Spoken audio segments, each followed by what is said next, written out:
Le Zimbabwe continue ses efforts pour faire sortir de l'école davantage de scientifiques. Le gouvernement a décidé de payer les frais scolaires pour les adolescents qui choisiront de se lancer dans des études de sciences.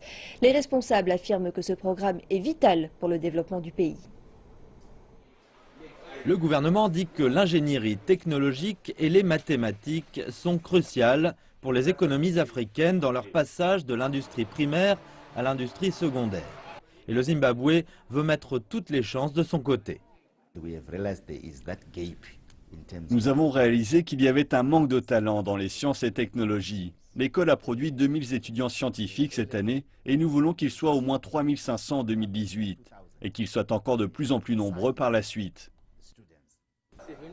Environ 4 millions de dollars vont être prélevés à hauteur de 1% des salaires versés par les entreprises pour constituer un fonds de développement destiné à financer ce programme. Une initiative saluée. Si vous regardez les innovations scientifiques réalisées localement et les solutions originales, vous verrez qu'il y a très peu d'activités comparées à des pays comme la Chine ou l'Amérique. Alors, c'est certainement un bon départ.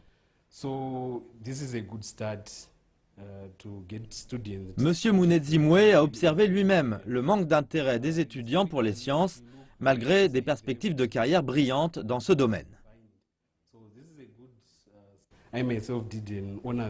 J'ai moi-même un diplôme de mathématiques. On nous avait dit que nous étions la plus grande classe depuis longtemps à faire des maths. Et pourtant, nous étions 7 à l'université.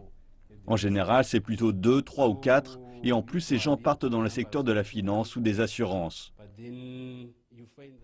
Le gouvernement dit que le programme n'aura pas pour effet de négliger les autres disciplines, mais a plutôt pour but de remplir un vide du côté scientifique.